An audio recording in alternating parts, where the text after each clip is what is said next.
Pesado aí, Nosso objetivo então hoje é falar dos diferentes papéis no casamento. Hoje nós vamos falar um pouquinho sobre o papel do homem e o papel da mulher.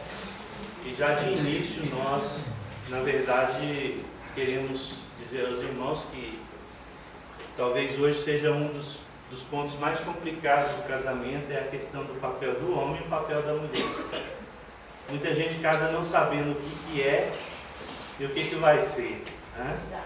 Então nós vamos falar sobre isso, nós vamos orar primeiro, vamos agradecer a Deus, vamos agradecer essa oportunidade de estarmos juntos. Vamos orar antes de lermos a palavra do Senhor.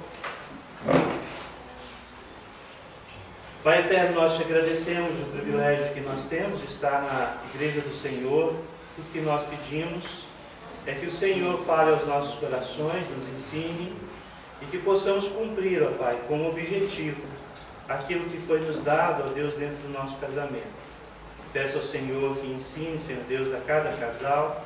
Obrigado porque o Senhor já tem feito isso conosco. Que o Senhor esteja derramando a tua graça para que possamos exercer de forma coerente aquilo que a palavra de Deus nos ensina. Nós te agradecemos por tudo que o Senhor tem feito. Oramos no nome santo de Jesus. Amém. Amém. Ok, nós vamos abrir em Efésios, capítulo 5, do verso 22 ao 33. Efésios 5, do 22 ao 33. Vem abrir as suas Bíblias aí. Nós vamos iniciar, então, fazendo essa leitura. Vamos ler de forma responsiva. Eu vou ler um versículo, os irmãos leem outro, até completarmos todos. A palavra de Deus diz assim: as mulheres sejam submissas ao seu próprio marido, como ao Senhor. Porque o marido é o cabeça da mulher, como também Cristo é o cabeça da igreja, sendo este mesmo o Salvador do corpo. Como, porém, a igreja está sujeita a Cristo, assim também as mulheres sejam em tudo submissas ao seu marido. Maridos, amai vossa mulher, como também Cristo amou a igreja e a si mesmo se entregou por ela, Para que a santificasse, tendo-a purificado por meio da lavagem de água e pela palavra. para apresentar a si mesmo igreja gloriosa, sem mácula, sem ruga, nem coisa semelhante, porém santa e sem defeito. Assim também os maridos devem amar a sua mulher como ao próprio corpo. Quem ama a esposa, a si mesmo se ama. Porque ninguém jamais odiou a própria carne, antes a alimenta e dela cuida, como também Cristo faz com a igreja. Porque somos membros do seu corpo. Eis que deixará o homem a seu pai e a sua mãe, e se unirá à sua mulher, e se tornarão os dois uma só carne. Grande é esse mistério, mas eu me refiro a Cristo e à igreja. Não obstante, vós, cada um de si, também ame a própria esposa como a si mesmo, e a esposa respeite ao marido. Amém. Amém. Bom, é comum na igreja presbiteriana a gente ter um curso de noivos antes do casamento. Alguns dos irmãos aqui já passaram por esse curso, já fizeram, se preparando então para o seu casamento. O curso de noivos visa trazer noções ou entendimentos sobre o que é o casamento e como pode ser o casamento.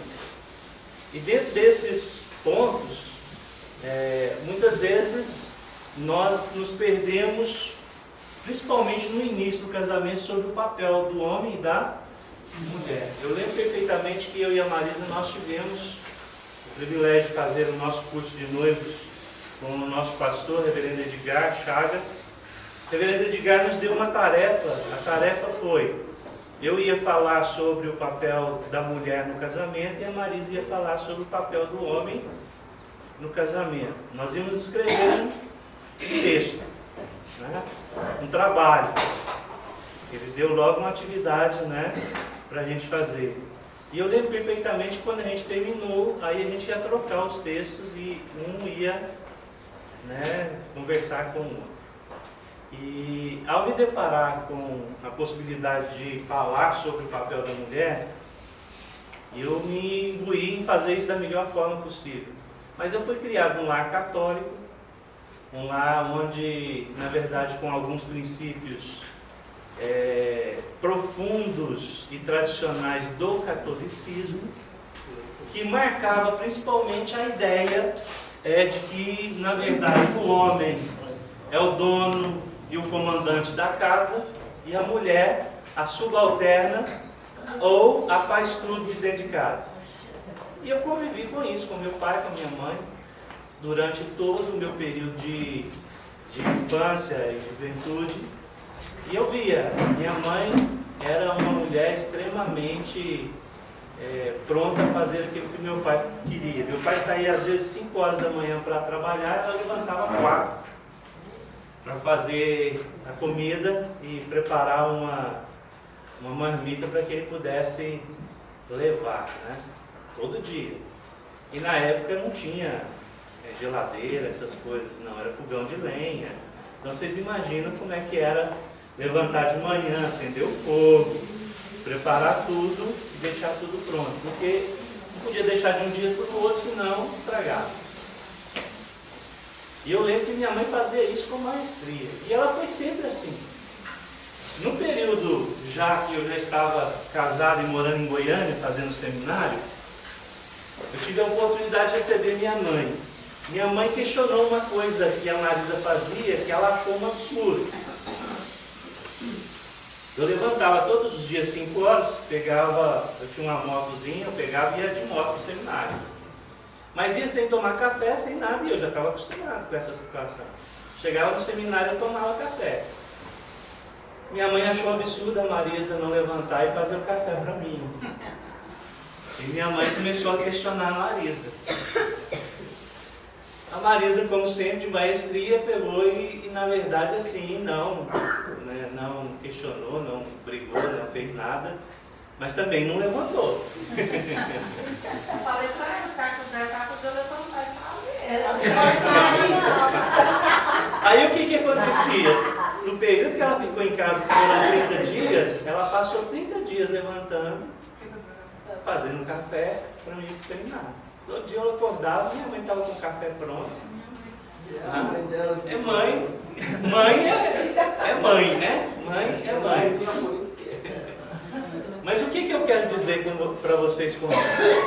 A submissão não significa fazer a vontade do outro e se sacrificar ao ponto de desistir de qualquer preceito por causa do outro. Eu entendi a Marisa. Ela passava a noite inteira, às vezes, acordada com os meninos e cuidando, e corre para um lado e para o outro. Eu não queria que ela acordasse de manhã para fazer o café para mim. Então eu pegava e tomava café no seminário. Era simples. Mas para minha mãe isso era um absurdo. Mas ela foi criada dentro de um ritmo totalmente diferente. E eu acho que ao longo do tempo essas coisas foram modificando cada vez mais, e hoje nós estamos num período em que essa coisa, na verdade, se banalizou. Hoje, na verdade, o papel do homem e da mulher está totalmente fora daquilo que é o racional dentro do cristianismo. Então, hoje nós vamos falar, dentro da nossa apostila, discipulado, lição de número 3. Para quem não está fazendo parte do grupo discipulado, né, essa é uma lição que está na apostila 3. Os irmãos que nos visitam, sejam bem-vindos, né? O Cláudio Mazael está vindo primeira vez. Depois vocês podem ou procurar um dos casais que estão aqui, ou nos procurar e nós podemos fazer o discipulado com vocês. Mas nós estamos trabalhando nisso. Isso não impede vocês de estarem aqui, tá? Podem vir participar sem nenhum problema, tá joia? Então nós estamos na lição de número 3, tá? Vamos lá, hoje nós vamos falar então sobre algumas coisas que nós devemos pensar sobre o papel do homem e da mulher. Mas vamos relembrar a lição anterior? Então nós temos visto aqui que nos nossos primeiros encontros, que o casamento como uma aliança que nos une como marido e mulher, num relacionamento de uma só carne, no qual devemos viver em total transparência nos níveis físico, emocional e espiritual, né? Não deve haver de forma nenhuma um pensamento egoísta dentro desses termos. A Bíblia diz claramente que o homem e a mulher se unem e tornam uma só carne, e que tudo isso é feito dentro de uma aliança. E o que é mais importante? O amor ou o compromisso? O pessoal aprendeu, compromisso. Porque havendo compromisso, o amor se reacende. Não havendo compromisso, nem amor e nem compromisso, né? Segunda coisa aqui, vimos também que Deus é o edificador da família. As instruções para edificar um casamento sólido emanam da palavra de Deus.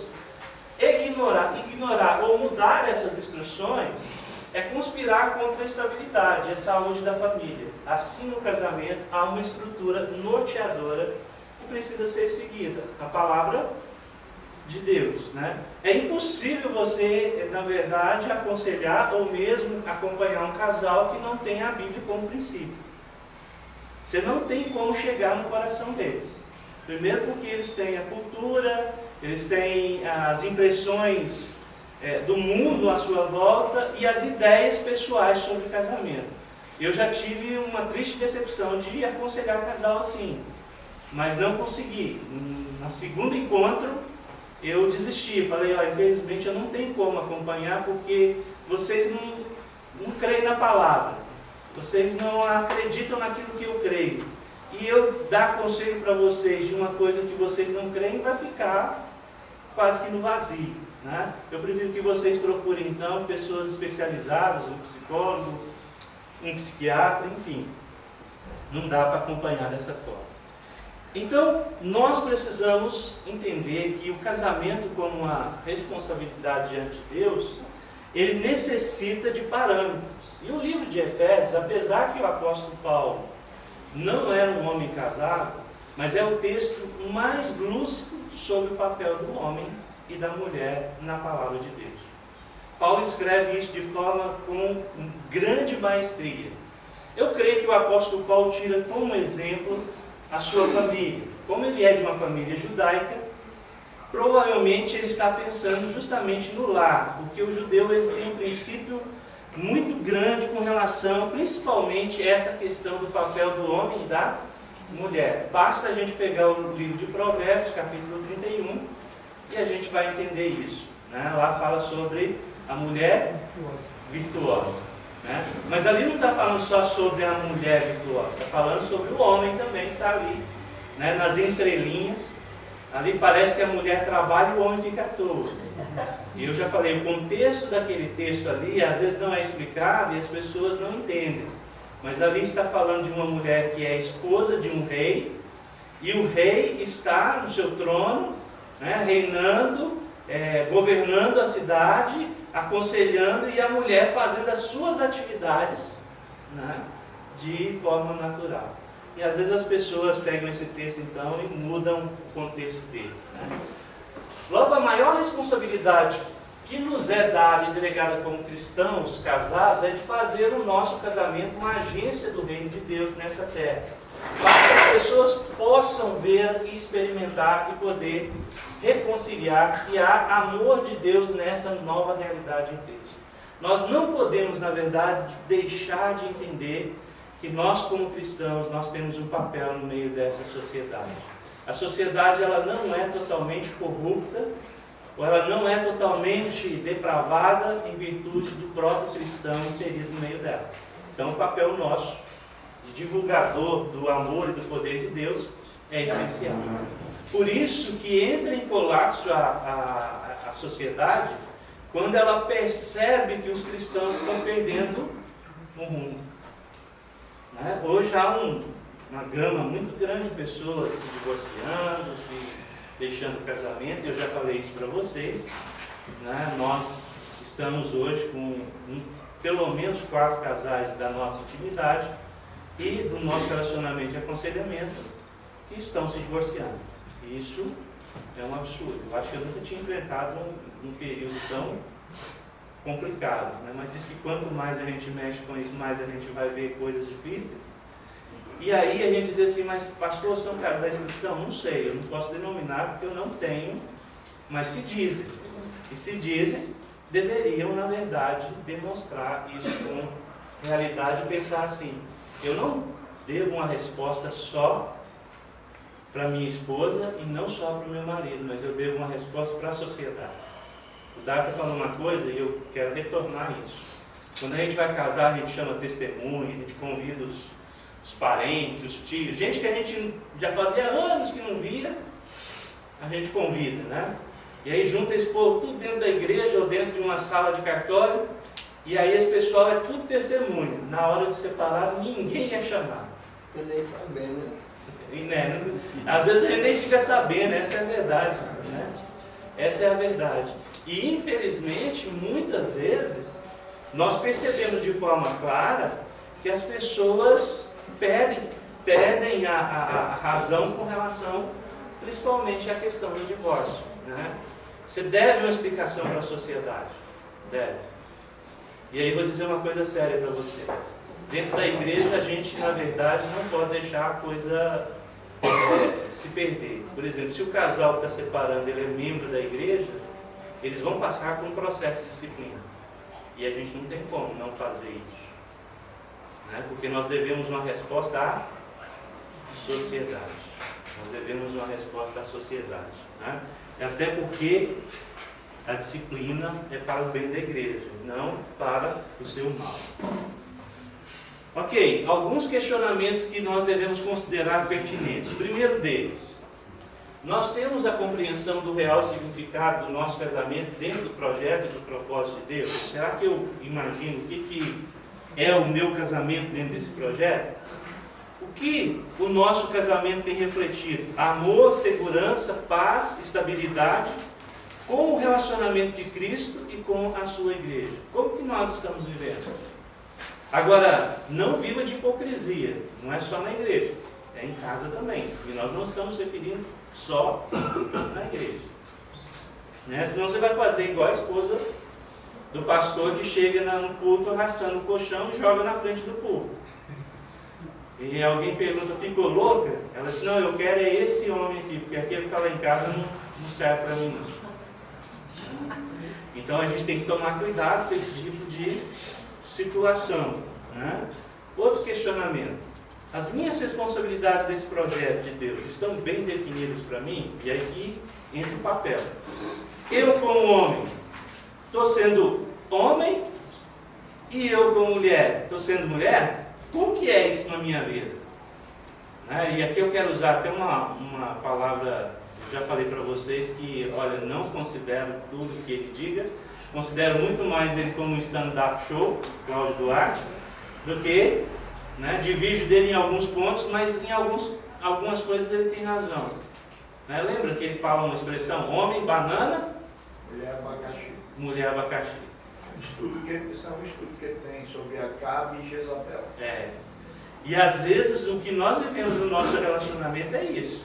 O homem, na verdade, não cumpre o seu papel, e a mulher tornou-se realmente um abacaxi que virou uma coisa que ninguém sabe o que é, né? Andando. Homem, qual é a sua responsabilidade? Qual é? Então agora vamos começar a bater nos homens, né? Vamos começar a bater nos homens. O homem precisa ser consciente da importância da sua atuação como marido, pai, e ainda desejar ser mais para sua esposa e filhos do que ele tem sido. Vocês acham que na sociedade de hoje o homem tem cumprido o seu papel? Não. De quem que é a culpa? Dele somente? Não. Hoje, Porque sempre que eu pergunto, né? Eu sei que as mulheres vão responder dele, mas não é só dele. Vocês não acham que a estrutura da nossa cultura, essa ideia feminista que está surgindo, essa contrapartida da sociedade de liberdade feminista, e a mulher assumindo um papel que de repente não é dela dentro do casamento, também não está ajudando? Sim. O homem, na verdade, ele está perdendo a capacidade de cumprir o seu papel, porque muitas vezes nem a ele é permitido. Nem a ele é permitido. há uma ideia pairando no ar, e nas igrejas não é diferente, que o homem, na verdade, ele deixou de ser macho, viril. Mas por quê? Porque o homem é diferente da mulher, e vocês precisam compreender isso. A mulher é a parte sensível, emocional, e o homem é aquela parte que às vezes, porque nem sempre ele age assim, é a parte mais centrada e, de certa forma, coloca o seu foco naquilo que ele está fazendo. O homem não consegue fazer duas coisas ao mesmo tempo. Agora a mulher consegue. A mulher consegue cuidar do neném, cozinhar, passar batom, dar palpite no futebol. Ou seja, ela faz tudo ao mesmo tempo. Mas o homem, não, já ouvi muito isso e continuo dizendo.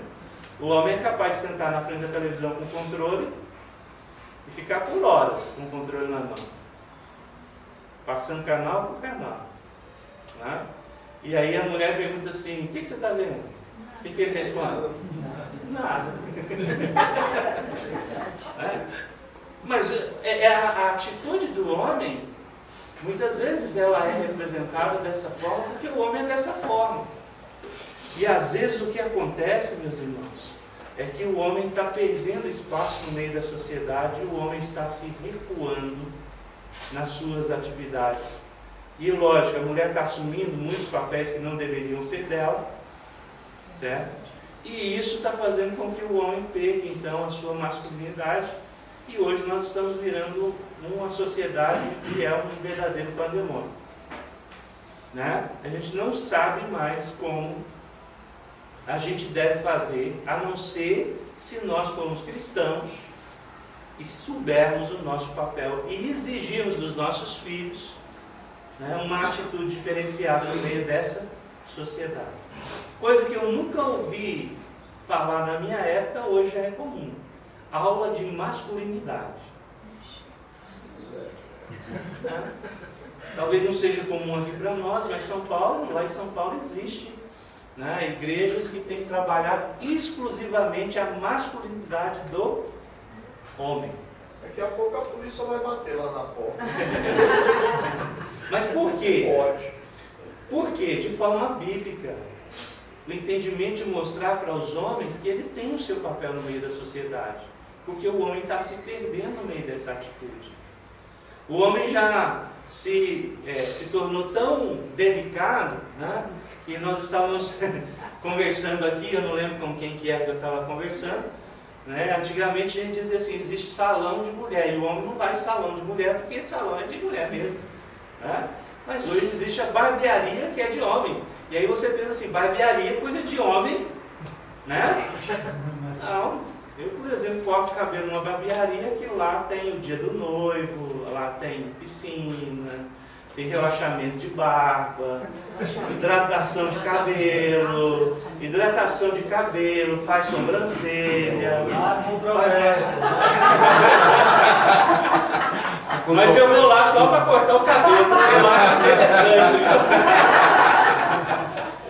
Primeiro, porque eu não gosto de barba, minha esposa não permite. Segundo, porque eu acho esse negócio uma frescura. Mas eu vou lá. E quem me levou lá foi meu filho. Dia dos Pais: pai, eu vou te levar numa barbearia. Eu: ótimo. Vamos lá. E levei lá, tal. Você está cortando o cabelo, você está tomando um suco. O negócio lá é outro nível, Mas isso pra gente, pra mim pelo menos, pra mim pelo menos, na minha época, barbearia, eu saía de lá, eu precisava fazer uma transfusão de sangue. Porque o barbeiro cortava a minha orelha, o barbeiro arrancava, na hora de passar a navalha ele dava um corte, enfim, a gente saía de lá com o cabelo quase que zero. E tudo machucado, Esse era o barbeiro. Esse era o meu pai. E como é que ele cortava o cabelo? Era pegando o cabelo? Não, era assim, ó.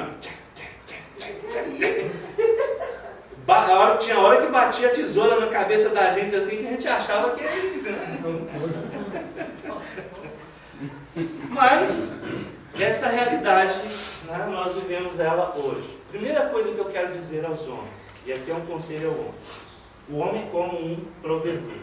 O apóstolo Paulo, no texto de Efésios, vai dizer para nós que o homem, ele precisa, na verdade, se colocar na identidade de Cristo e amar a sua mulher como Cristo amou. E um dos papéis do Messias, do próprio Cristo, era ser provedor. Provedor em todos os sentidos. E ele demonstrou isso de forma claríssima. Efésios 5, 23. Porque o marido é a cabeça da mulher, como também Cristo é o cabeça da igreja, sendo ele próprio o salvador do corpo. Alguém vai dizer assim: então ele foi feito para mandar na mulher. Não, aí Paulo, em seguida, para evitar esse tipo de consideração machista, ele coloca: ele é o salvador do corpo. Não tem jeito alguém ser o cabeça, né, e ao mesmo tempo achar que é dono de todas as coisas, não salvar o corpo. Então Jesus coloca isso de forma clara quando ele se identifica com a igreja. Ele não questiona, ele não briga, ele não reivindica, somente o momento que ele se torna, né, viril dentro de uma situação que estavam fazendo com a casa de Deus, o templo de Jerusalém, lugar de negócios, né, e de usurpação, corrupção, né? O pessoal vinha de longe para sacrificar os seus animais. Quem não trazia, comprava, mas comprava de forma absurda, né? Bem inflacionada, né? Se uma pombinha, que era, vamos dizer, um artigo de pobre para o sacrifício, custava 100, lá dentro do templo era vendido por 200. Porque depois que o judeu entrava, ele não queria sair de dentro do templo. Então Jesus se preocupa com isso, diz: não, isso aqui não é lugar para isso. Aqui é lugar para a gente poder adorar e exaltar o nome do Senhor, mas principalmente glorificar a Deus através das nossas atitudes, E aí, olha só, e aí está o seu desafio. Você, como homem, deve representar a segurança. Segurança em todos os sentidos: segurança emocional, segurança espiritual, segurança física mesmo. Fizer um barulho no quintal, não tenha medo. Agarre-se uma faca, um cabo de vassoura. E a barata? Barata já é outra coisa. Vamos falar de coisa séria. Vamos falar de coisa séria. Barata é outra coisa. Barata é do demônio. Nesses casos, você chama o pastor da igreja. Não, nesse caso você chama a mulher do pastor. Segurança, né? Sustento. O que o sustento é em relação a prover? É dever do homem se manter. Antigamente o homem saía para caçar e trazia o alimento. Hoje também eu acho que não é diferente. O homem precisa também pensar, né? O homem precisa estar atento à sua casa, dentro de casa, né? Às vezes a gente fica irritado. Por exemplo, eu às vezes fico irritado quando eu sei que está faltando uma coisa que eu não sabia que ia acabar. Vocês não ficam assim, não? Né? Porque é bom comprar antes, né? Mas essas coisas não avisam, elas acabam e acabam, né? É igual o tal do gás, né? Não, gás para mim é outra coisa que, vou te falar, dentro de casa devia ser, né? Porque gás devia acabar quando não fosse a hora do almoço, mas só acaba na hora Ou do café. do café, né? Olha lá, a proteção e o cuidado para com sua esposa. O homem tem que proteger. O homem tem que proteger, né? Conversava há poucos dias com a liderança da igreja. Eu sei que a gente tem liberdade aqui, a gente brinca uns com os outros, mas é uma brincadeira que não ofende, não usurpa, não... Mas, por exemplo, se ultrapassarem o limite da brincadeira, é lógico que eu vou defender minha esposa. Não é isso mesmo que deve acontecer? Mas hoje não acontece isso. Hoje, né, hoje a brincadeira passa de todos os limites e ninguém mais toma uma atitude. Pelo contrário, o cara acha que isso é bonito, né? O outro indivíduo chegar perto da sua esposa e fazer um elogio para ela, tudo bem, mas ultrapassar o limite do elogio já é um pouco de loucura, né? E aí, às vezes, o homem recua dentro dessa situação. E eu creio que a esposa, ela precisa sentir-se segura dentro do lar. Isso é papel do homem. Ela precisa se sentir segura em todos os sentidos. Ou seja, o provedor é muito mais do que manter as contas em dia. Né? Até porque hoje está difícil manter as contas em dias, né? A não ser que você ganhe um rio de dinheiro. Porque o negócio é complicado. Mas isso é papel de todos os homens. E eu creio que o homem se torna um banana quando ele não consegue cumprir essa atividade dentro da sua casa. Agora, nós precisamos pensar também. Dentro de uma situação excepcional, aí a gente não pode considerar. Por exemplo, o homem está desempregado. Mas isso não significa que ele não possa fazer alguma coisa para auxiliar o seu lar. Porque aí muitos homens desempregados, eles sentam no sofá, né, e pedem o mundo para cair na cabeça dele. Não, se a sua esposa está trabalhando, limpe a casa, faça o almoço, arrume as coisas. Ah, mas não é papel de homem. Aonde está escrito isso? Aonde? Né? Eu acho que nós podemos, na verdade, contribuir de forma efetiva se nós, de repente, não estamos dentro de uma expectativa de produção de trabalho. Né? Agora, considerar que o sujeito ele vai esperar o serviço bater na porta da casa dele, aí esse homem, para mim, aí está complicado. Corra atrás, faz alguma coisa. Inventa alguma coisa, vai vender milho na esquina, dá um jeito. Dá um jeito. Né? A experiência que eu tive com uma irmã minha irmã vivia uma vida social muito boa, ela tinha uma independência financeira, o marido dela tinha um conceito grande na cidade, era dono de uma grande empresa. Ele quebrou. Mudou aqui para Brasília e ele foi trabalhar de cobrador. A esposa fazia bolo, pão, punha no carrinho do neném, da minha sobrinha, em cima do carrinho do neném e saía, vendendo na rua com café. Qual a vergonha disso? Nenhuma. Mas às vezes nós, na verdade, nos escondemos e dizemos, não, eu não posso vivenciar isso. E principalmente o homem às vezes ele se perde no meio do processo. Nós não podemos nos perder. O homem é provedor do lar, ele é provedor do lar.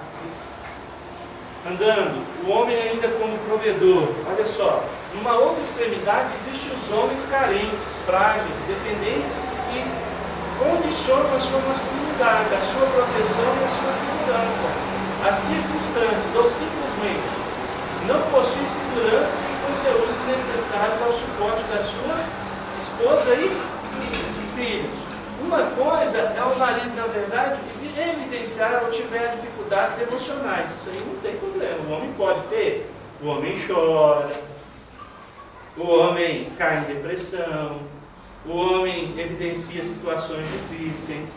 Mas ele não pode, na verdade, se colocar numa extrema realidade, cumprindo o papel da mulher, muitas vezes, de fragilidade. Ele chora, mas ele se ergue. E ele vai adiante. Ele se coloca à frente. Essa deve ser uma condição. Aí o pessoal diz assim, pastor, eu tenho extrema dificuldade para chorar. Quando eu choro é porque não suporto mais resistir. Mas tem momentos que eu choro de forma compulsiva, diante de algumas realidades.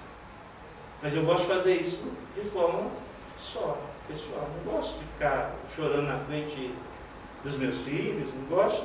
É um costume meu. Agora, chorar vai me fazer menos homem? Não. Ao contrário, nós precisamos entender que não podemos cair no extremo. Porque tem muitos homens que se tornaram, mas tem muitos homens hoje que dividem, na bancada do banheiro, todos os produtos com a mulher, e acaba se tornando extremamente frágil, tá? E fragilizado. Né? E vê na mulher não uma expectativa de um casamento, mas vê na mulher uma companheira. Uma companheira em que sentido? Como se fosse uma amiga. E tem casamentos assim, pastor? Tem. Eu comecei a usar creme depois que eu casei, né? Que ela fez você usar. A Marisa briga comigo que eu não uso hidratante de jeito nenhum. Aí às vezes aqui tá assim, tá branca, aqui tá branca. Marisa tem hidratante de banho, tá?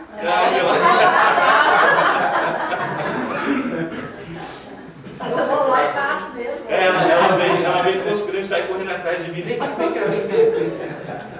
Ó, ser provedor significa prover segurança, equilíbrio, estabilidade, sobretudo amor, para que tenhamos condições de atender todas essas demandas. Precisamos aprender a ouvir as nossas esposas. Né? Eu já falei para vocês, a Marisa chegou do trabalho, eu ouço ela pelo menos uma hora, meia hora. Ela contar tudo o que aconteceu durante o dia no trabalho dela. Eu sei o nome dos meninos todos. Amém. E eu sei até aqueles que dão, né, são encrencados. Mas eu faço isso o quê? De qualquer forma, não. Eu sento lá, vou tomar café com ela, estou tomando café junto na mesa, eu fico esperando. E aí ela conta. E o dia que ela não conta, eu saio procurando ela. E aí, como é que foi? E aí, como é que foi? Né? Nós precisamos dar estabilidade. A gente precisa ser uma âncora para as nossas esposas. Marido, se você está fazendo outra coisa diferente, está errado. Homem, a figura de autoridade. Não autoritarismo, mas autoridade. Olha só. A autoridade vem de auto, que significa autor. O homem, para ser autoridade, precisa ser autor de histórias dentro da sua casa, histórias de amor e dedicação, histórias na qual o seu caráter tenha sido trabalhado nas diversas vezes. Ele teve que abrir mão do seu eu e de suas vontades para que a sua esposa e filhos tivessem o melhor que ele poderia oferecer. É o que o apóstolo Paulo está dizendo no texto. O marido, ele só vai demonstrar que é autoridade dentro de casa se primeiro ele aprender a amar a sua esposa. Não há como ser autoridade sem amor. E o que acontece nos relacionamentos que se tornam violentos? É porque se perde o amor e se ganha autoritarismo. O sujeito quer impor aquilo que ele acha e aquilo que ele pensa. Né? E aí ele subjuga a sua esposa. E isso está errado. Está fora do propósito de Deus. Fora do propósito de Deus. Eu acho que a violência dentro do casamento, ela não cabe em momentos algum. E eu tenho visto que até mesmo a questão dos palavrões, ou mesmo de falar palavras chulas, ou outras coisas dessa forma, que eu vejo que de vez em quando a gente ouve isso de alguns casais, mas dentro do cristianismo nem isso pode existir. Nem isso. A primeira vez que eu ouvi um palavrão dentro da minha casa foi meu filho que veio da escola e trouxe um palavrão com ele. Né? E aí, tem aqui. E aí, o que a gente percebe de forma clara é que os lares hoje estão subjugados pelas densas atividades que o mundo oferece. Uma ideia feminista que tem atrapalhado os lares e uma ideia ao mesmo tempo não masculina ou não machista, mas uma ideia de fugir da sua propriedade, porque o homem hoje está fugindo da sua propriedade. Você vê as mulheres aí fazendo movimento feminista, mas você não vê o homem fazendo um movimento machista. Você não vê. Será que o homem não faz isso porque ele não quer? Ou porque para ele não acha que isso seja fundamental? Ele está recuando. Ele está recuando. E o homem cada vez mais vai recuar. Daqui a uns dias nós vamos viver uma sociedade onde o homem vai perder completamente a sua ação. Por quê? Porque a mulher, na verdade, ela está reivindicando coisas que, de repente, não devia ser papel dela. E uma das coisas que a mulher hoje tem reivindicado, eu tenho ouvido muito essa palavra, é a palavra empoderamento, né? Empoderamento. E essa palavra empoderamento está ligada diretamente com essa questão da autoridade, né? A mulher acha que empoderamento é quando ela tem autoridade. Quando ela pode subjugar. Quando ela pode mandar e desmandar. Até que ponto isso é válido? Até que ponto? Eu acho que a mulher assumir o seu papel dentro do lar como uma pessoa sensata, cristã, e tomar a sua posição e dizer para o que veio é uma coisa. Agora, ela, na verdade, entender que ela precisa comandar ou exercer ou trazer aquilo que é o papel do homem, isso, na verdade, é um prejuízo dentro da sociedade. Dentro da sociedade. Daqui uns dias vocês vão ver. Se já faltava, alguém já disse que a estatística é 7 mulheres para um homem, né? A estatística deles aí, eu acho que já cresceu esse número. Se já faltava homem no mercado, vai começar a faltar cada vez mais. Por que vocês acham que o homem está, na verdade, debandando para o outro lado? Eu prefiro estar junto com um homem. Porque a mulher perdeu o seu significado dentro da sociedade. Dentro da sociedade. É mais comum o homossexualismo do homem ou da mulher? Do homem.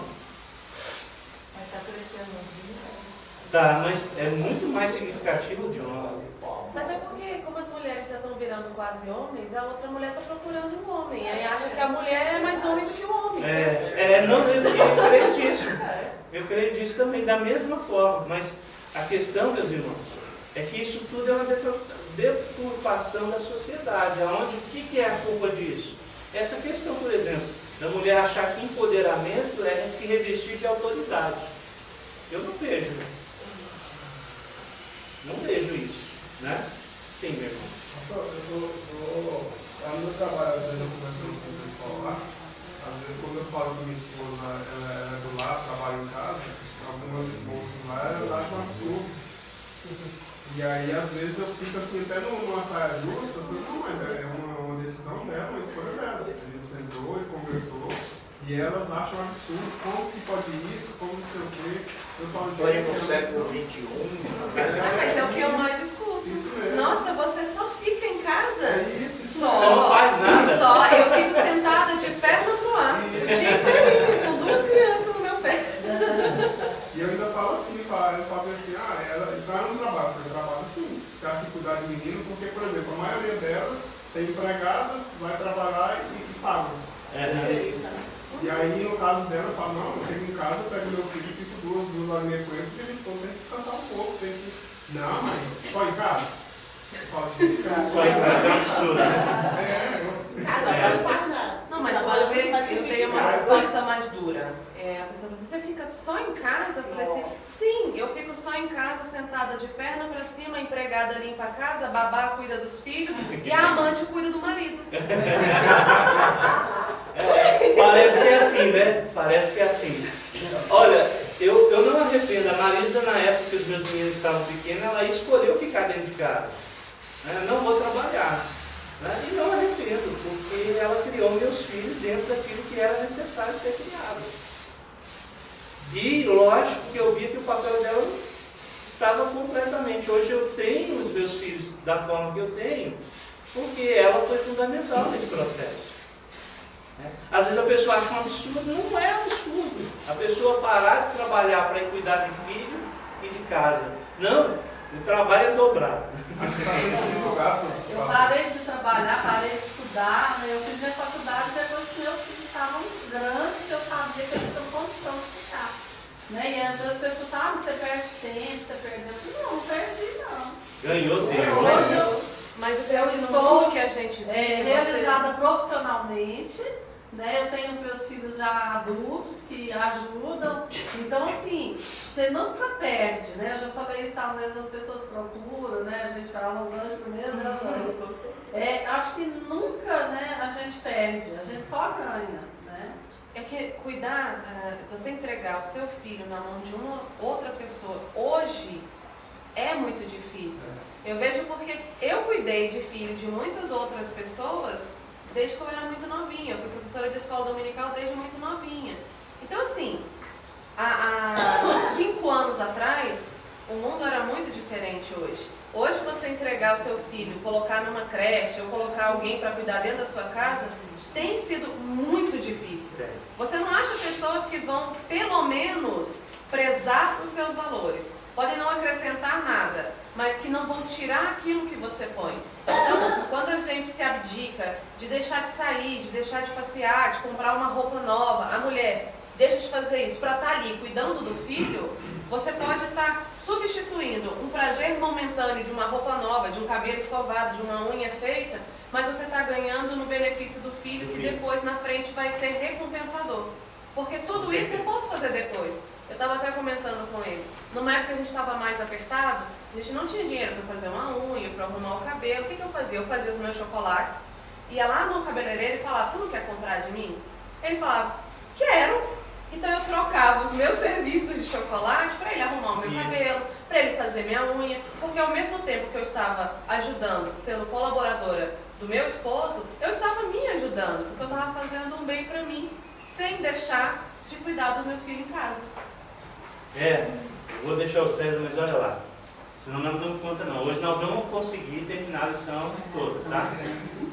Mulheres e homens omissos, indecisos, inseguros e que decidem não serem homens, trazem mulheres ansiosas, estressadas, sobrecarregadas, porque elas acabam assumindo o papel que não são delas, né? E os filhos, né, homens, crescem sem um referencial de masculinidade verdadeira e repetirão esse mesmo padrão. Eles vão repetir o mesmo padrão. As filhas mulheres crescerão inseguras e carentes e correm sérios riscos de se entregarem às primeiras falsas promessas de amor, pois existe um vazio que precisa ser preenchido. Porque quando o homem falha, ele não só provoca um erro para ele provoca um erro que entra em colapso tudo que está à sua volta. Os filhos sofrem os homens e as mulheres. Tudo sofre. E aí a gente passa a ter, famílias totalmente entregues a dificuldades emocionais e estresse e outras coisas, e acaba a família toda precisando de um tratamento geral. Aí não é só o homem, tem que tratar a mulher, tem que tratar os filhos, porque os filhos, a gente às vezes de vez em quando tromba com isso, a gente chega dentro de casas que os filhos não sabem qual são o papel deles dentro de casa. Mas é por quê? Porque o homem não assumiu e nem a mulher. Está um navio sem comandante. Qualquer um dirige. E hoje nós vivemos numa sociedade que algumas pessoas aproveitam desses fatos e começam a condicionar essa família a processos ruins. Aí quando o homem e a mulher falham e os filhos falham, aí vem a sogra, o sogro, ou vem a mãe ou o pai tentar ajudar o casal, que muitas vezes não ajuda, porque a experiência deles também como casais é totalmente negativa. Eu já falei para vocês, não existe maldição hereditária. A Bíblia não traz isso. E não existe essa condição. Por quê? A Bíblia fala que até a 4ª geração dos seus filhos pode acontecer, mas a Bíblia fala que até 1000 gerações nós somos livres em Cristo Jesus. Então, uma compensou a outra. Se uma é 4, a outra é 1000. Beleza. Mas o que eu quero dizer? Eu não acredito em maldição hereditária, mas acredito em pecado continuado. O que é um pecado continuado? Aquilo que os nossos pais projetaram para si e erraram, isso acaba sendo projetado em nós e se projeta na nossa família também. Então a gente tem que tomar cuidado com isso. Eu ouço muita gente falar assim, meu pai era assim. Isso não significa que você tem que ser assim, não. Você pode quebrar essa realidade. Você pode dizer não a esse pecado e começar a viver de forma Diferente, porque isso é um pecado continuado. Você está continuando um processo errado da sua família. Seu pai caiu num buraco, isso não é um adágio ou um dizer popular católico, né? É o católico que diz isso, né? Eu nasci assim e vou morrer assim. Pelo menos o que eu vejo de que meu pai fez errado, ele faz errado, eu tento ver e mudar totalmente daquilo. E tem que ser assim. E se eu vejo que é errado, É. o que eu vou fazer mesmo? Mas de forma subconsciente, muitas vezes a gente reproduz algumas coisas que a gente não percebe. E aí a gente precisa trabalhar isso no nosso coração. Mas aí entra um tema que não é agora, que vai ser mais pra frente, aí entra o papel da mulher, que é ser auxiliadora. Uhum. Porque a mulher normalmente consegue observar, por ter mais sensibilidade, essas coisas. Várias vezes eu falei pra ele, amor, você está reclamando do seu pai, mas está fazendo igual a ele. Na hora que a gente fala, obviamente, eles ficam com raiva. Mas várias vezes ele reconheceu e falou, é mesmo. E logo já mudou. E olha, e essa ideia libertária dos anos 70 e 80, que as pessoas dizem assim, tudo que o meu pai não fez por mim, eu quero fazer para os meus filhos. Está errado também. Porque às vezes o que seu pai e sua mãe não fez para você foi ensinamento. Ensinamento para você evitar o desperdício. Aí eu vejo pais, por exemplo, que se endividam comprando brinquedos e outras coisas porque na sua infância nunca teve um brinquedo. Está errado. Meu pai não teve condição de me colocar numa escola particular. Hoje não tem jeito. Eu posso morrer, eu posso dar o meu sangue, mas eu vou colocar meu filho. Não. Você se formou numa escola pública, qual é a dificuldade disso? Se te matou. Nesse caso aí a gente coloca na particular, porque hoje é mais difícil você controlar na escola. Não, sim, com certeza, mas eu estou falando assim, se você não tem condição. Assim, se não tem condição. Não foi uma questão genética hereditária, a questão genética mesmo. Às vezes a gente se percebe fazendo determinadas coisas, mas tem a questão genética. Aí a gente tem que estudar com mais calma, porque aí exige a psicologia psiquiátrica. Ver se é genética mesmo, porque às vezes pode ser pecado. Nós falamos semana passada dos jovens aqui na igreja sobre depressão e ansiedade, né? E falamos de forma clara. Nós precisamos desmistificar isso na nossa cabeça. Depressão pode ser hereditária? Pode. Mas existem muitas pessoas que são depressivos por causa do seu próprio pecado. Mas aí eu só coloquei isso justamente por conta de uma situação que eu lembrei. Porque às vezes a gente coloca tanto que a pessoa tem que mudar, pode mudar, está na capacidade dela, e isso incorre muito a mulher. Você está fazendo do mesmo jeito, você muda, mas tem a genética, que a gente tem que ponderar. Tem, mas a gente tem que lutar contra os nossos próprios pecados. Né? Eu aconselho vocês a ler o livro que eu uso para aconselhamento nesse sentido, de Chris Lungert. Esse livro é essencial para quem quer compreender a si mesmo. A si mesmo. Ver o seu pecado, reconhecer as suas falhas. Eu gosto muito de livro nesse sentido. Né? Um escritor excelente que é o Brennan Manning. Ele escreve alguns livros, O Impostor que Vive em Mim, Evangelho de Maltrapilho, tudo nesse sentido. Mostrando as falhas que existem, até mesmo no nosso caráter, que às vezes a gente não reconhece. Por que você não fez isso? Porque é uma falha que você, na verdade, não encara como um pecado que você precisa resolver. A ideia de deixar para depois, né? Deixar para depois. Tem gente que é assim, você fala assim, não, pode deixar que eu vou fazer depois, fazer depois. Isso é uma coisa que a gente tem que lutar contra. Tem até um post que fala, né, pastor? Não fica, se você pede alguma coisa para o homem, deixa o que ele vai fazer, não fica lembrando a cada 6 vezes.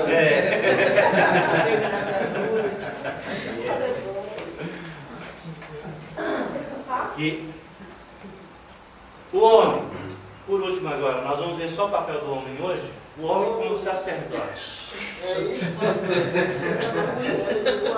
Você está doido para a gente bater na mulher, né? Mas vamos lá. O homem como sacerdote. Vamos lá. Ser um sacerdote no Antigo Testamento significava ser um mediador entre o homem e Deus. Pois por meio dele, Deus aceitava o sacrifício para a purificação dos pecados. Quando eu falo sacerdote dentro de casa, precisa ser evidenciado no homem o seu papel de líder espiritual dentro da sua casa. Você não tem que esperar as coisas caírem, ir para o ralo e se jogarem no chão para você tomar uma atitude. Não, ao contrário. Eu vejo o homem, por exemplo, às vezes questionando a mulher: você não me chama mais para ir à igreja e tal. Acho que está faltando conversão. Está faltando alguma coisa que Cristo precisa trabalhar o coração desse homem, porque tinha que ser o contrário. O homem não deveria esperar, o homem deveria tomar a frente. Nós tivemos experiência de alguns homens aqui que foram conquistados a forma submissa e cristã das suas esposas, e que a partir do momento em que eles foram tocados, eles tomaram a frente e a rédea. Às vezes a mulher dizia assim: eu já não estou com vontade. Não, nós vamos assim mesmo, com vontade, sem vontade, de qualquer forma. Nós precisamos nos tornar sacerdotes. Eu não vou orar. É essencial o homem ter um caráter de entender que ele é o líder espiritual dentro da sua casa. Ele precisa orar pelos seus filhos, ele precisa orar com a sua esposa. Nos momentos mais difíceis, você precisa estar ao lado da sua esposa. E quando tiver dúvida, alguma questão, precisa tomar uma posição séria. Lá em casa eu tenho um teólogo dentro de casa que é o Jonas. Mas, acima de tudo, eu sou o líder dentro de casa. E de vez em quando nós dois caímos no debate. Mas prevalece o quê? O papel do pai. Ele fala assim: não, meu pai, eu não vou discutir com ele sobre esse assunto. E a gente não discute mesmo. Porque ele tem o pensamento dele, mas eu tenho o meu. Eu tenho o meu. Meu filho agora, o Matheus, motorista de Uber, e aí é lógico que os filhos superam os pais. Se tornou um ótimo motorista. E agora lá em casa é falar que o Matheus é melhor motorista do que eu.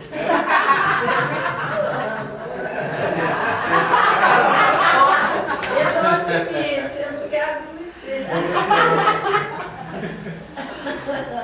Mas eu passei a vida inteira dirigindo. Eu passei a vida inteira. Eu acho que eu já rodei o Brasil praticamente todo dirigindo. Pra gente é complicado você aceitar. Não é aceitar. É que ele pode ter as experiências dele, mas eu já tenho a minha, o quê? Minha bagagem, minha estrutura. E ele escuta, ele aprendeu a ser bom. Não precisa já dirigir uma Ferrari, né? Eu sei. Não, e ele é bom motorista porque ele aprendeu com quem, É só mudar a frase. É só falar: eu sou o mais experiente na direção.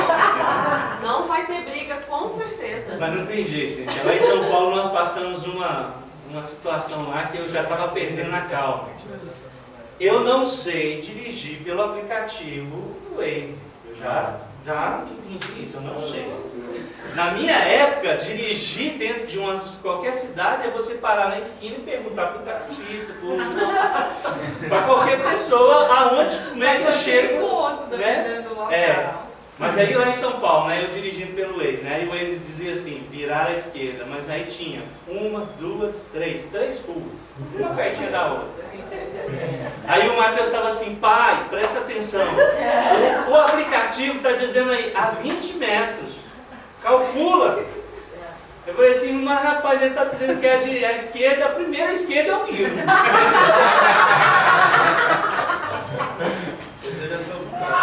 Vira à esquerda, vira à direita, lá na frente você segue. Na esquina ali eu já me perdi. Aí, bom, eu sempre andei em São Paulo sem GPS, sem Waze, sem nada. Mas aí só está fugindo da regra dos homens, que homem não pede informação, o homem se vira. Aí, nesse sentido, hoje eu tenho que modernizar, Lógico que eu vou ter que aprender a dirigir com Waze, Mas ainda Em estou... Goiânia é a melhor coisa. Contrato com um toqueiro, vai atrás dele. Isso nessa época aí também. Mas apesar que Goiânia eu conheço bem, Mas já me perdi muitas vezes em Goiânia. O motoqueiro vai atrás dele, tem gente que perdeu. Eu já me perdi num casamento. Já vi a noiva atrasar, o noivo atrasar, mas o pastor que ia fazer o casamento nunca, eu atrasei. Porque eu me perdi. perdi. Né? Ó, cabe ressaltar, porém, que nessa comparação em que o homem é colocado como cabeça da mulher, assim como Cristo é o cabeça da igreja, que existe uma referência direta, histórica e bíblica de que Jesus, o cabeça da igreja, não se serviu dela e sim morreu por ela. Então, como sacerdote do lar, você é um ponto fundamental dentro da sua casa. Espiritualmente, a sua casa, na verdade, homens, eu estou dizendo isso para vocês, a sua casa depende de você, espiritualmente. Se você ruir, ou se você falhar, pode ter certeza que o restante todo entra em colapso. Entra em colapso. Né? Uma experiência que nós tivemos de discipular um casal que chegou para a nossa igreja, eles, na verdade, estavam buscando não viver um cristianismo, mas estavam buscando viver no meio da sociedade. Quando eles já disseram no primeiro encontro que queriam se aproximar das pessoas, ter relacionamentos e tal, já percebi que eles não entenderam o que é Deus na vida deles. Na terceira lição, quando nós estávamos falando sobre uma das questões mais fundamentais, que é sobre um cristianismo verdadeiro, e o impacto disso no meio da sociedade, na vida deles, eles disseram assim: pastor, eu acho que nós não estamos preparados para ser membro da igreja, não. Nós queremos aí, nós gostamos de ir com um barzinho, passear, ir com uma balada, ir para isso, ir para aquilo outro, e nós não estamos preparados para desistir disso aí. Eu olhei e falei assim: olha, joia, vocês foram sinceros, porque tem gente que não é sincera. A igreja está de portas abertas para vocês. O dia que vocês falarem assim, nós hoje definimos, tomamos, eu estou à disposição. Sair dali sem nenhum arrependimento. Hoje são alvos das minhas orações, mas sair dali tranquilo. Pior era terminar o curso e depois eles se tornarem membros e a gente depois ter problemas sérios com esse tipo de situação. Né? Foram sinceros nesse sentido. Disseram para mim, e é difícil dizer isso com o pastor, né? Nós gostamos de uma balada, nós gostamos de tomar uma cervejinha no barzinho, junto com os amigos. Disseram, não estamos preparados para deixar isso. Não estamos preparados. Há poucos dias estiveram na igreja e me procuraram e disseram assim: olha, o senhor ouviu falar de um sujeito que foi morto no barzinho e tal? Ele estava junto com a gente. E um dos questionamentos que eu dizia para eles era justamente isso: vocês estão correndo sérios riscos. Porque quem está no meio dessas situações corre riscos. Né? E aí eu quero só deixar alguns questionamentos aqui, iniciais para vocês. Qual seria a resposta de sua esposa e filhos se lhe fosse perguntado se eles se sentem seguros, amados, protegidos ao seu lado, ou se o sentimento é de insegurança, indiferença e omissão? Se você chegasse hoje como pai dentro da sua casa e perguntasse para os seus filhos, para a sua esposa, né, essa realidade, o que eles falariam de você? Como homem, como pai? Como que eles se sentiriam? Eles se sentiriam seguros? Eles se sentiriam, na verdade, que está precisando melhorar? Né? O que eles falariam de você? Não estou dizendo que você vai chegar lá na sua casa agora, porque isso pode gerar um conflito terrível, né? Porque de vez em quando a opinião das pessoas se diverge por causa de alguns fatos. Se ontem você bateu no seu filho, no outro dia você perguntar para ele, né? A não ser que seja criança, né? Mas se for um pouquinho maior, se ontem você proibiu ele de ir em alguma coisa, ele vai te chamar de carrasco, vai te falar uma coisa. Então, mas qual é a visão? Você pode dizer assim: não, minha família me olha e me enxerga dessa maneira. Dessa maneira. E aí, uma outra consideração.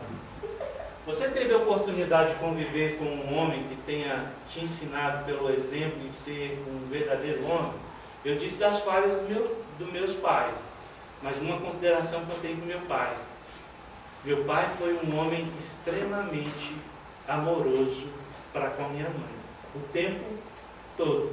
Minha mãe morreu nos braços do meu pai. E meu pai dizendo assim, vamos com ela para o hospital e com ela nos braços. E o último suspiro e o último sorriso que ela deu foi para ele. Foi para ele. E aí, eu entendo assim que o sacrifício do meu pai se valia em diversas realidades. Diversas realidades. Eu lembro de um momento em que eu era o caçula, e vocês sabem que o caçula provoca e faz 1001 peripécias. Principalmente quando a mãe apoia, né? Mas um dia, né, eu aprontando as minhas, meu pai pegou e perdeu a calma e me bateu. Só que ele não bateu do lado do cinto, ele bateu do lado da fivela. E ele me machucou, saiu sangue no rosto e um monte de coisa. Meu pai pegou as coisas dele, pôs numa mala, pegou o caminhão e passou 2 meses fora. Viajando de um lado para o outro, trabalhando de um lado para o outro. Quando ele voltou, né, minha mãe, lógico, estava já quase que desesperada, mas ele voltou e a primeira coisa que ele fez, né, não foi chegar e me abraçar e me pedir perdão, foi primeiro dar um beijo na minha mãe, dizendo o amor que ele tinha para ela, e depois me abraçar e me pedir perdão pela forma com que ele me tratou. Mas era um homem extremamente amoroso.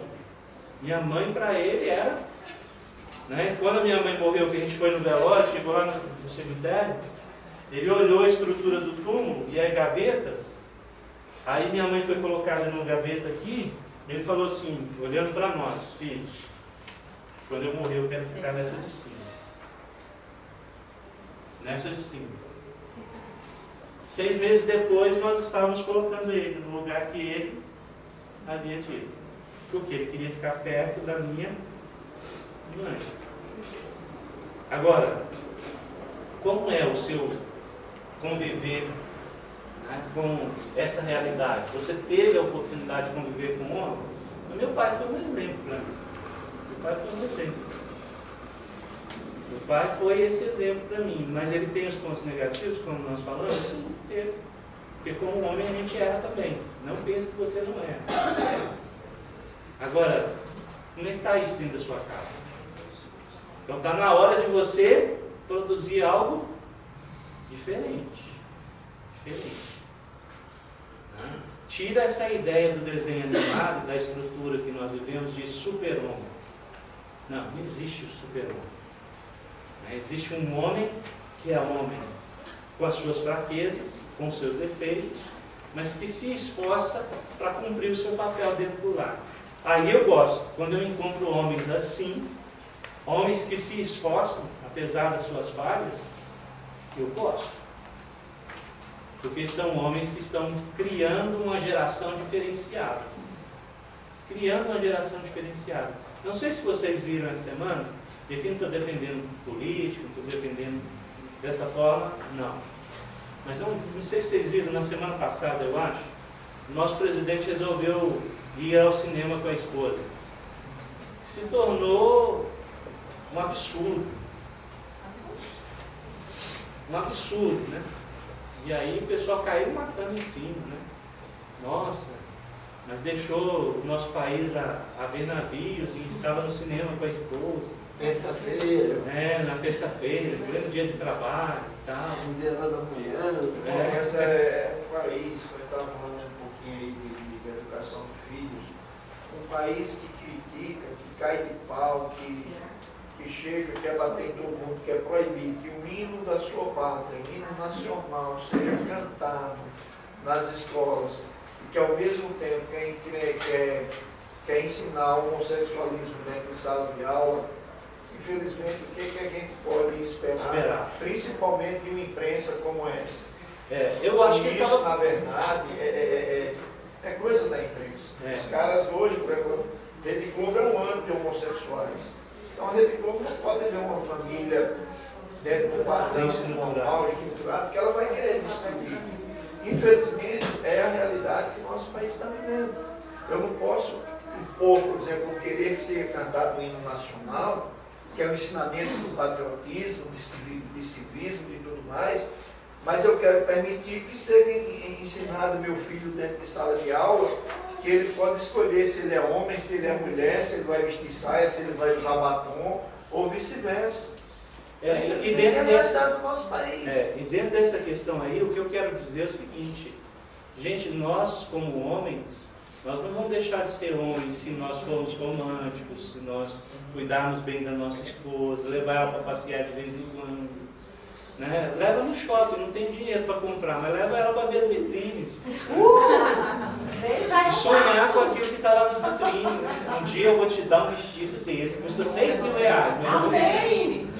Eu vou te dar. Aí ela já coloca na mente dela assim: nossa, que caramba, vai me dar um vestido na bolsa do sapato. Não tem muita ideia, não, tá bom, parou. Aí passa ali na joalheria e vê aquele anel e diz assim: se um dia eu tiver dinheiro, né? Se um dia eu tiver dinheiro, eu vou comprar um anel desse. Esse de vocês aí só pode cantar, que a Rosa não gosta de shopping.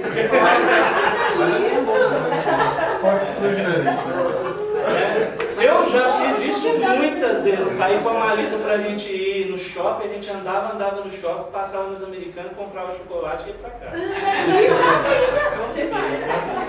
Não assim mesmo, não. Isso me satisfaz, não preciso comprar nada. Ou fazer igual o pastor Nilson, né? Que não achou lugar para passear com a esposa e levar no cemitério. Não, o cemitério daqui, gente, é bonito. É produção. O cemitério daqui é bonito.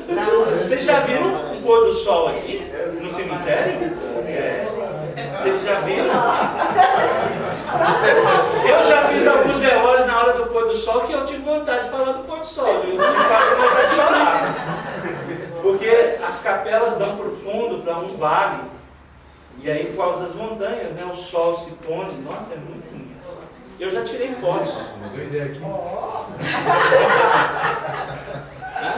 Gente, mas cada um faz aquilo que tem capacidade de produção também. As almas de lá são muito malvadas. Elas derrubam o muro o tempo todo. Consegue morar no fundo do cemitério. Aí é ruim. Eram os vizinhos da Rosângela. Ainda bem que eles não davam trabalho, não ligavam sono. Ok, mas vamos parar por aqui. O que eu quero fazer vocês hoje como homens é sair daqui pensando assim: poxa, eu preciso melhorar. O homem que para pensar e pensa em melhorar é alguém que está disposto a construir o seu casamento de forma coerente. E a gente ensinar isso para os nossos filhos é nós, na verdade, aplicarmos aquilo que a palavra de Deus está dizendo. Sempre que você pensar na sua esposa, pense em Cristo, pensando na igreja. É simples. Né? Há um livro chamado Em Seus Passos, o que faria Jesus, né? Pensa nisso, será que Jesus faria o que eu estou fazendo? Então, essa realidade que ela se aplique ao coração de vocês, homens. Não sejam homens bananas, mas sejam homens de Deus. Né?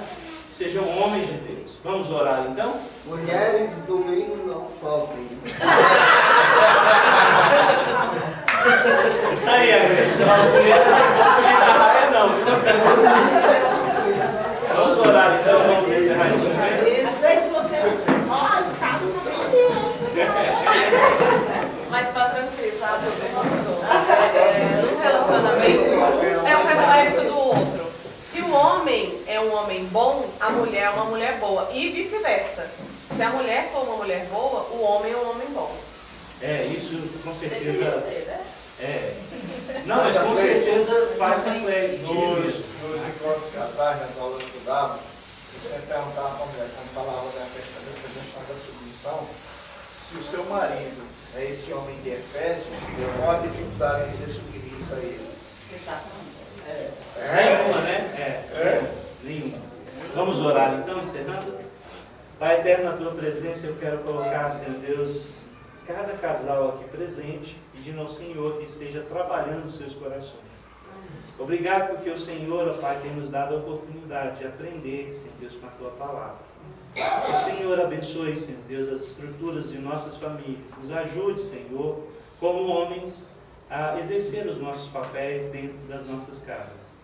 Abençoe, Senhor Deus, cada homem aqui presente, que eles possam, ó Deus, olhar para a palavra do Senhor e buscar força no Senhor para produzir em seus lares aquilo que Cristo quer. Obrigado por tudo. Nós oramos no nome de Jesus. Amém. Amém.